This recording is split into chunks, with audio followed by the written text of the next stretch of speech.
भारत में आज भी घोड़ी चढ़ने बैठने होती है। सर क्या दलितों को यहाँ भी बोलने का सर, अगर सबको 4 मिनट दे दो ये भेदभाव नहीं चलेगा दलितों के साथ। Time is 4 minute, don't waste. भाई सर आप क्या करो, अगर सबको 4 मिनट दिए तो आप मना करो, मैं बंद कर देता हूँ उसको। क्या दलितों को सबसे आखिरी मेंबर मिलेगा और बोलने का मौका मिलेगा? क्या मजाक कर रहे हैं सर आप? नो ये all independent people are having only 4 minutes. You take sir independent में अपनी पार्टी का मेंबर हूं सर, और जीत के आया हूं सर, किसी की दया में नहीं आया। आज हम संविधान की गौरवशाली यात्रा पे बात करने के लिए चर्चा कर रहे हैं। कल से ये चर्चा चल रही है सर।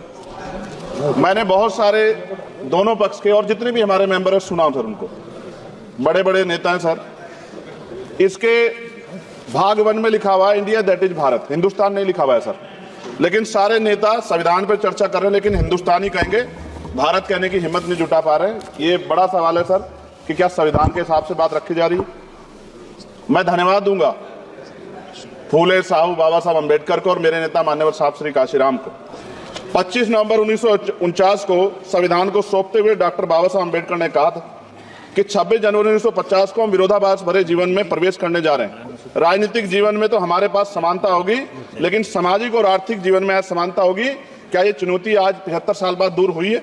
भारत ने 26 जनवरी 1950 को संविधान लागू होने के साथ खुद को एक संप्रभु लोकतांत्रिक और गणतांत्रिक राज्य होने का ऐलान किया।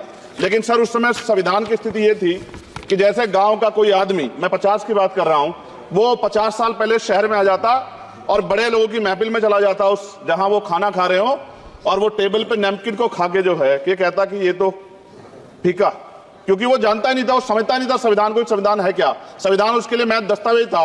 ये जिम्मेदारी थी राजनीतिक दलों पे कि वो संविधान को व्यवहार में लेके आते, और इसके इतने सारे आर्टिकल हैं, अगर इनको व्यवहार में लाया जाता तो मुझे लगता कि आज देश बहुत बदल गया होता। बाबा साहब ने कहा था कि लोकतंत्र भारतीय भूमि का केवल ऊपरी पोशाक है, उनके अनुसार यहाँ की संस्कृति अनिवार्य तौर पर लोकतांत्रिक है। भारत जैसे गरीब और गैर बराबरी वाले देश में संविधान के जरिए छुआछूत खत्म करना, वंचितों के लिए सकारात्मक उपाय करना, सभी वयस्कों के लिए मतदान का अधिकार देना और सबके लिए सम्मान अधिकार तय करना, ये बहुत बड़ी उपलब्धि थी सर।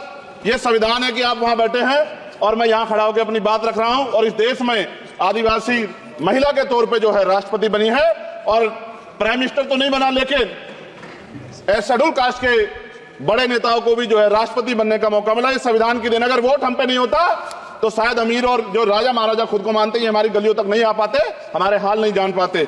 आजादी का मतलब सर सिर्फ अधिकार पाना भर नहीं है, इसके लिए हमारे संविधान में सरकार और नागरिकों के अधिकारों के शासन के कर्तव्यों का विस्तार से उल्लेख किया गया है।